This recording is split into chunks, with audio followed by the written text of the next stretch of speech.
Hello and welcome to Startup Street. I'm Shruti Mishra and with me is Arundhati Ramanan and Ritu Singh. These are the top headlines from the startup space.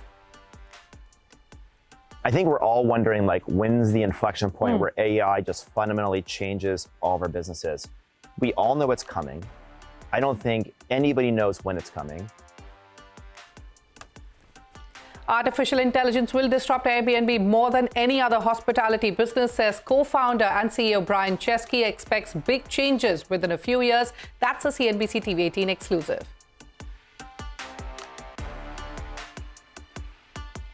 Of employees for the month of April, sources say Byju's utilized some of the debt raised and revenue generated to pay these salaries. However, February and March salaries are yet to be paid in full to all employees. Additionally, NCLT is set to hear Oppo's insolvency plea against Byju's on the 28th of May. Sources say Byju's owes about ₹1 crore to Oppo.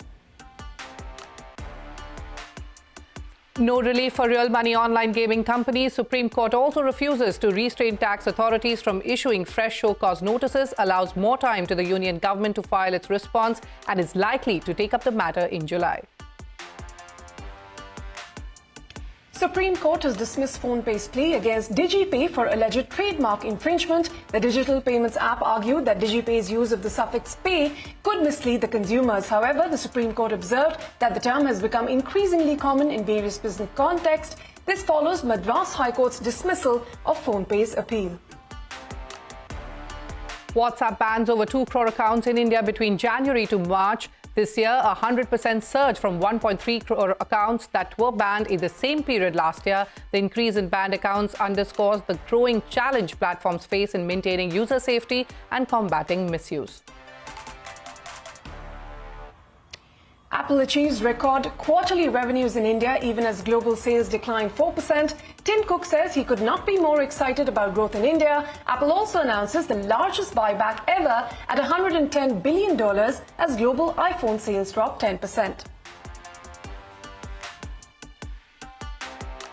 Well, those were the headlines we've been tracking for you today. On what's brewing, lots of court actions. Setback for PhonePe after the Supreme Court dismissed the company's plea against DigiPe for trademark infringement.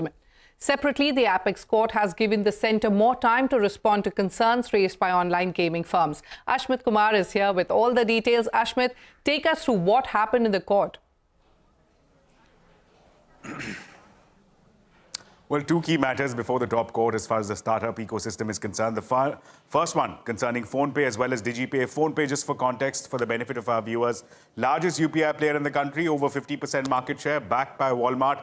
But none of them managed to convince the Apex Court, the Supreme Court, saying that this trademark infringement case that PhonePe is arguing against DigiPe is not sustainable, given as how pay is a word that is used in common parlance, is used quite widely and cannot be claimed exclusively and uniquely by PhonePe. And that is exactly was the contention that PhonePe had been making, first before the Madras High Court single judge bench, before the division bench, now before the Apex Court. They had been arguing that this is a registered trademark. It is bound to cause confusion in the minds of customers, and that there should be restraining orders restraining DigiPe from going ahead and using that DigiPe logo, that DigiPe trademark. The Apex Court saying nothing doing. But that, of course, is one side of the story. The other one, the other big case was the online gaming issue. Huge numbers we're talking here.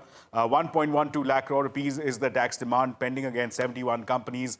This demand could go up to 2.3 lakh crore rupees if the penalty component is added. The case was not really heard today, but a couple of aspects to flag. Number one, the centre so far has not filed its response to the various companies and the concerns that they've raised. The deadline that the centre had was April 22nd. That deadline was not complied with. The Apex Court allowing first extension till May 15th for the centre to file its response. Another key aspect to watch for is that one of the counsels for the online gaming companies had sought to restrain the tax authorities from issuing fresh show cause notices, warning that this figure of 71 companies facing the brunt could go even higher.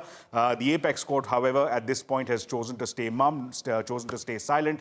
No restrictions on the DGGI from issuing fresh show cause notices. The Supreme Court has given guidance. This case is likely to get taken up in the month of July. Back to you. Ashmit, thank you very much for bringing us all of those updates from the court. Thanks for your time here. Now, moving on, BharatPay's former COO, Dhruv Dhanraj Bahl, has launched a venture capital fund, which is called Eternal Capital, with a target corpus of 240 crore rupees, including a green shoe option of 120 crores. Sector agnostic in nature, the fund aims to build a diversified portfolio of solutions for the future and wants to invest in 40 startups in their seed to pre-series A stages in the next 3 years. So joining me now to discuss the fund's investment strategy and more is Dhruv Bahl, the founder and managing partner of the firm. And also with me is my colleague Shruti Mishra. Dhruv, welcome to the show and thank you very much for making it in time for us. Start by telling us about this fund that you've just launched. What's going to be your investment strategy? And while you say you're sector agnostic, are there specific areas you're excited about? Great. Firstly, thank you for having me. It's not very often that a new fund manager gets this platform. So thank you for having me and allowing me to talk about what we're building at Eternal. Eternal fundamentally is a two-pronged thesis, right? What we're thinking and seen across the world is that more and more operators are creating great companies. They add value, they multiply the money that venture capitalists put in them. But when the time comes to invest, they also become great angels and they give back, right? What you really see is operators are great at picking founders, connecting with them, picking great companies, and picking great solutions to the problems that are faced with them. So when they do become VCs, full-time VCs, like you see great firms like A16Z in the Valley, they actually beat their peers and they give greater returns. Now, that's a model that hasn't really picked up in India, and that's something that at Eternal we're very keen about bringing in, and especially with the idea that not just me as an ex-operator being the managing partner in the fund, but also with LPs being exclusively operators from the industry who will also bring in their social and intellectual capital to not only invest in companies, but also help them grow. On the other side, what you really see, the other principle of the fund is that what you really see is people who want to invest in this asset class, which they know gives great returns, are either stuck between a situation which is, okay, I don't understand it, I don't have the network, I don't have the time, I don't understand the platforms, there is no curation who manages my exits, a very confusing sort of entry into the asset class, or I go over to very established VC funds. The entry check is very high, and I don't end up getting, I have to pay a very high fee to get my money deployed. So how do you find balance in that? Where is the sort of wealth management angle of that for the investors? Okay. That's all that we're tackling. All right, Dhruv, this is Shruti quickly stepping in. Thank you for taking us through the model. But if you could tell us how soon you plan to start investing, what is the pipeline like? And are you already made some investments? Have you identified some companies? Yes. So, we won't take away the thunder. We won't steal their thunder. We'll let them announce it when it happens. But we've identified about 6 companies where we are investing. We have a primarily co-invest model. So we've got great partners with whom we're entering these organizations at sort of a pre-series A stage. We are a 120 crore fund. We've received commitments for about 90% of the fund. We plan to start deploying funds in the first week of June. We are going through the regulatory paperwork that is required for us to enable these investments to go through. Okay, so starting deployment from June and 6 firms already identified. But Dhruv, very briefly, tell us about this more skin in the game approach that you're taking with this company and the kind of cost structure you're bringing in to reimagine the VC economics for investors. What are your plans on that? Just explain how it differs from what we've already seen in the market. So the standard VC model is 220, right? 2% over the lifetime of a fund. Average fund is 8 to 10 years. Now, if the idea is that you want to generate returns, the IRR versus CAGR game, right? IRR is a great balance sheet metric, but CAGR is money in the bank, right? So if you want to play that game of saying, look, I want to create value or wealth for my investors, for my LPs, by basically investing in great assets, growing them, and then at some point in time saying, okay, my time in sort of carrying this asset is done and handing it over to the, whatever it might be an IPO, might be an acquisition, might be a private equity investment. With that view, the idea was that that should happen in as fast as you can create for them, right? So what we've done is we've capped our fee structure at 5 years versus the traditional 8 to 10 years. We've said, look, we've got skin in the game now. In 5 years, either we are able to get you exits, or if not, then we carry it out on our cost till we can get you that exit. The other thing is, I think the standard model of a 20% carry is something that we are reimagining. We've said, look, we're going to take anywhere between 50 to 75% of that if we just give you market standard returns, right? If we beat the index at that point in time. Only if we deliver above index is when we're going to actually go to that 20% number. So we said, look, we're going to only when we give superlative returns are we going to charge the market norm. And I think that's what it should be. There should be skin in the game. There should be sort of a performance-led metric for VCs as well. Okay. Dhruv, you're talking of returns and picking up from what you just said. If you could talk to us about the targets in terms of returns from these investments over a period of time, what kind of numbers are you working with? And most importantly, what sort of evaluation criteria are you putting in place to ensure that the investments are protected?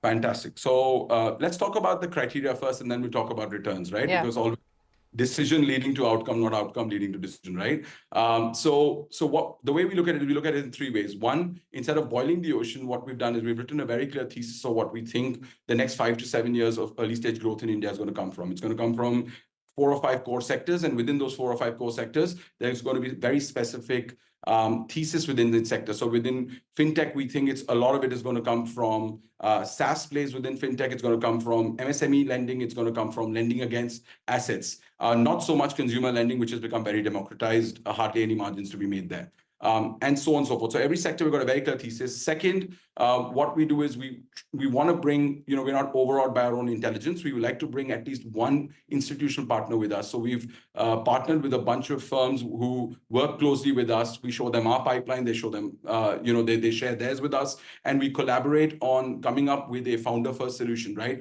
Where does the capital, financial, social, and intellectual maximize its gain for the founder? And that's where we come in. And the third really is we try and look at it with I like to call it the private equity approach at a very early stage. We look at them from a dhanda perspective, right? We say, look, this really has to be a solid business and we're going to back it. So we ask 4 key questions: who, what, why, and how. Who's building it? What is the need they're addressing in the market? What kind of economics they're going to generate, and what kind of traction they are. So one thing that we don't do at Eternal is we don't really do, concept pre-seed kind of something on paper, but we do mentor people and get them to a point where they can have an institutional round. So we actively work with operators, help them get their angel rounds done, get them to the point where we might be the first check-in.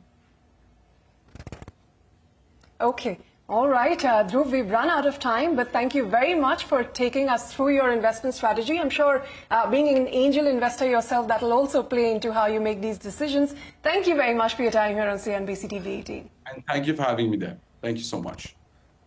And from one investor to another, venture capital firm IvyCap Ventures has raised 2,100 crore rupees through its Fund 3. 90% of this corpus is from domestic investors, and Fund 3 had a basic corpus of 1,500 crore rupees and a provision to raise an additional 600 crore rupees as a green shoe option. Now, the VC firm, which plans to invest in Indian startups over a period of 12 years, is looking to invest in about 25 companies, and the fund's focus is on high-growth companies across sectors, emphasizing strong potential and scalable business models. Joining us now to discuss their plans with Fund 3 is Vikram Gupta, founder and managing partner at IvyCap Ventures. Vikram, thank you so much for joining both Shruti and I in the studio today. It's great to have you here. Thank you for having me here. And, as I said, so you've closed your third fund at $250 million. So why don't you tell us a little bit about, the sectors that you're focusing on? What's looking exciting for you at this point in time? So, we are Series A investors. So we like to invest, let's say, about 30 to 50 crores as an average, taking significant minority stakes in companies. We like to spend a lot of time with our founders, helping them in scaling up their businesses. We have a very structured mentoring program, and we are targeting to invest this 2,100 crores across 3 different buckets. Okay. So there's one bucket, which is 25 new companies with an average of about 50 crore investment. And then there's another bucket, which is seed stage investments, where we'll be investing 100 crores with an average check of in the range of 1 to 4 crores. And then the third bucket is 400 crores roughly, which is follow-on of our existing portfolio, as long as we are not leading the rounds or we are not giving a secondary to the previous fund. So from a sector perspective, we are sector agnostic. Okay. We are always looking at Series A ready sectors. And we believe there's a lot of disruption happening in areas like generative AI as applied to consumer, healthcare, fintech, agri-tech, food tech. These are the areas. And then there are disruptive sectors like you're talking about climate tech. We are talking about space tech, and we recently did an investment in Dhruva, for example, Dhruva Space. Correct. So we are quite excited. I think from a timing perspective also, I think this is a great time to be investing in Series A. Absolutely. And like you mentioned, you're investing in Series A, but all of the data from last year says that there's been a drop in funding from Series, and now that's where you're coming in. So Vikram, tell us what's the investment strategy like, and how are you going to help your portfolio companies grow apart from just giving them the funds? Yeah, so as I was saying earlier, our funds are going to be deployed actually in the next 24 months. So the fund tenure is 10 plus 1 plus 1, 12 years. We are looking to, we've already deployed 40% of the fund, by the way. So last year was a great year, actually, from valuations perspective. I think it was a great year to actually be investing. And we continue to carry the momentum as some of these investments are looking very exciting. But we believe that the next couple of years, it's going to shift towards a lot more capital flowing in to Series B, C, D stages, which is actually very good for Series A stage companies. So I think it's quite exciting in terms of how we are looking to actually very actively engage with our founders. And we have a structured, as I was saying, structured mentoring program where we actually work along with our founders, provide them hand-holding support like recruitment, for example, recruiting at the key management positions. We also support them in providing them access to the network of the entire IIT alumni, which is our anchor investor. Correct. So that's the support we like to provide across all our companies. And of course, there is IvyCamp platform that we have, which actually engages with lots of startups. And there we try to provide the support in terms of connecting with various corporates, various accelerators, incubators, and of course, the other investors in the ecosystem. So we created like a 360-degree kind of approach. So you've built an ecosystem to bring everyone onto the same platform, essentially, right? But just to pick up on a point that you were saying, you even mentioned IvyCamp. You've got 100 crore rupees that you've earmarked just for seed stage startups through this IvyCamp process. Correct. So how are you picking the ideas? What kind of ideas are you going to invest in? And will they be across the same sectors that you mentioned earlier? Yeah, so, seed stage bets are always about investing in areas which look very disruptive but may not have been tested before. These are technology, disruptive technologies, like I was talking about generative AI, even climate tech, for example. There are huge opportunities emerging there at seed stage. What IvyCamp does is basically engage with these startups on behalf of various corporates who actually sponsor these programs. And that helps in actually, identifying startups who are actually sponsored by these corporates. In the process, we're able to understand which founders are actually very passionate about the problem they're trying to solve and who are the right founders to work with. And I think that process has been going on for the last since 2015. And that has helped us actually identify seed stage companies. Typically, we do about, let's say, 4 crore kind of a target, which is like a $500,000 check. And there's a lot of opportunity emerging. Absolutely. In that space. Yeah, Vikram, let me quickly go back to Fund 3. And like you mentioned, that 40% of the corpus has already been invested. So take us through your top bets. And of course, if you could elaborate on the average check size for Fund 3 that you're cashing up. Yeah, so as I was saying, there are 3 buckets. So the first bucket is Series A, where we're doing like an average of 50 crores. Okay. There we've already made 7 investments. So we invested in companies like Eggos, which is, there's no single national brand in eggs. So Eggos is trying to build the Amul of eggs across the country. Then we've invested in companies like Agrega and Celsius, which are logistics, cold chain logistics. Celsius is actually disrupting that space. Agrega is actually cross-border logistics. Then we invested in GradRight, which is actually disrupting the higher education financing. Recently, we invested in Snitch, which is another disruption in fast fashion for men's. So we are looking for, disruptive businesses which might otherwise look, like natural, common problems that you're trying to solve. But the way these problems are solved is very important. So we look for what are those technologies that are being used that will solve these problems. All right. And if you could quickly tell us in 30 seconds, what's the exit strategy and what are the returns you've seen? Because big returns there, right? Yeah, no, that's a great question.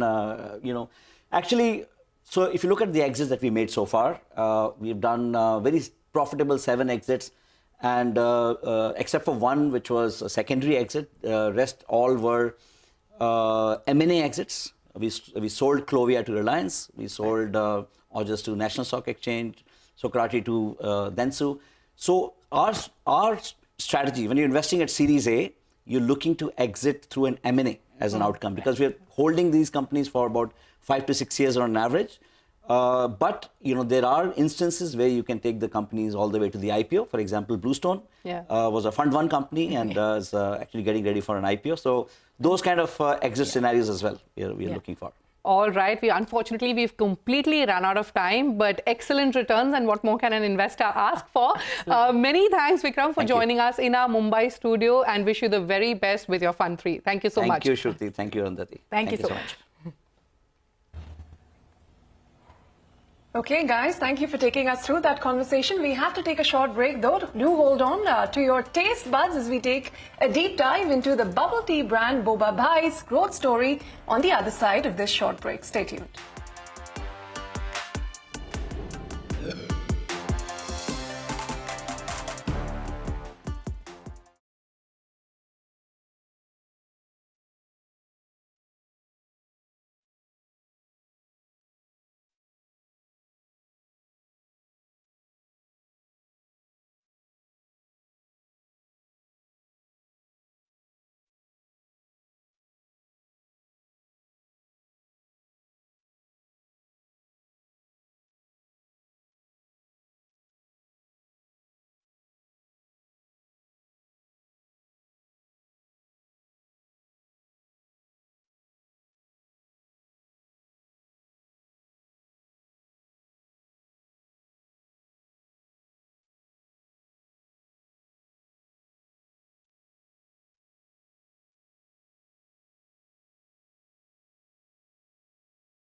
Welcome back. You're still with us on Startup Street. And up next, we have Boba Bhai, a QSR brand specializing in bubble tea, has raised a seed funding of 12.5 crore rupees to expand into 100 outlets within the next 12 months. This funding round aligns with a broader trend, bubble tea catching the fancy of the urban youth, leading to rapid demand served by very few specialists. Aishwarya Anand is here with the story. Take a look. Hi, can I get the bubble tea, please? Thank you. Did you know that bubble tea worth $10 billion was sold in China last year, and in Taiwan, 1.5 billion cups are sold each year? On an average, a well-run bubble tea shop would be selling around 150 to 350 cups a day. Traditionally huge in markets like Asia Pacific and North America, bubble tea is now gaining popularity in India as well, especially among the Gen Zs. In fact, Instagram hosts nearly 4 million posts with hashtags bubble tea, showcasing the drink's popularity in India. While some cafe chains have created bubble tea as a separate segment on its menu, it is becoming a category of its own in the D2C space, where brands are making the beverage hyper-customized with flavors ranging from Taro Lava to Jamun Kala Khatta. And one such startup that's adding a lot of flavor, in fact, Indian flavor, to the bubble tea market is Boba Bhai. I spent a lot of my, childhood and teenage overseas, and we have seen bubble tea as a very culture there, where we come back from school and had a bubble tea on the way. And also when I relocated back to India in sort of April 2022, and what I've seen is that India is witnessing a lot of Gen Z, millennials and all that stuff, and Korean culture wave is like huge. And the bubble tea is being sold at very, very small shops. So while there were people selling some sort of bubble teas in India, they were just copying what is selling in Southeast Asia. And what we thought was that there's a huge opportunity to build an Indianized bubble tea. Founded in October 2023, the QSR brand currently offers 18 to 19 bubble tea flavors and plans to introduce 5 to 6 new flavors and expand its dessert offerings in the coming weeks. Taro Lava bubble tea, which is our highest selling, and followed by Jamun Kala Khatta, which is more customized to Indian taste palette. And the third one is our Mocha cold coffee with bubbles. We use natural flavors, right? And the second thing is that we have recently launched a no sugar options as well. So where the customers have the option to customize in our physical stores, and we will be soon launching that for the delivery oriented customers as well. We are a mass premium brand where our pricing starts from 129 goes up to 200 odd. Within 6 months of inception, Boba Bhai claims to be processing over 50,000 monthly orders with a presence of 25 outlets spanning across 7 major cities, including Delhi, Gurugram, Udaipur, Bangalore, Mumbai, Hyderabad and Chennai. The firm is also planning to expand beyond Tier 1 cities in the next 6 months. We aim to have over 100 plus stores in the next 12 months. We are in metro cities, but at the same time, we also launched one of our outlets in Udaipur. So that also states that our market is just not Tier 1, but our market also extends beyond that. And we'll be very keen to build for Bharat. And we'll do different formats of stores, whether it is a kiosk model or whether it is full-fledged cafes. Boba Bhai says 50% of its sales is coming from physical stores and website and 50% from the likes of Swiggy, Zomato and ONDC. It currently has an annual revenue run rate of 24 crore rupees, and in the next 12 months, it aims to reach an ARR of rupees 100 crore. To achieve its expansion goals, Boba Bhai secured 12.5 crore rupees in seed funding round from investors led by Snapdeal Founders Venture Fund, Titan Capital and Global Growth Capital UK. The company is already in talks to raise 50 crore rupees in pre-series A round. We aim to deploy this capital in 4 different areas. One is definitely R&D, introduce new flavors, utilize technology in our stores to streamline our operations, hire the best team. Reports suggest that the bubble tea market in India is growing at a pace of 14% and will take the $3.3 billion global market of bubble tea to new heights. And Boba Bhai is aiming to capture 75 to 80% of this market share in FY24 by tailor-making its bubble tea products to cater to Indian consumers' varied preferences and palate. With camera person Manjunath and Saroj Singh, Ishwarya Anand for CNBC-TV18. All right, with that, it's a wrap from Ritu, Arundhati and me, Shruti, on this edition of Startup Street. But before we leave you with all the startup deals that happened over this week. Stay tuned to CNBC-TV18 for more news and updates.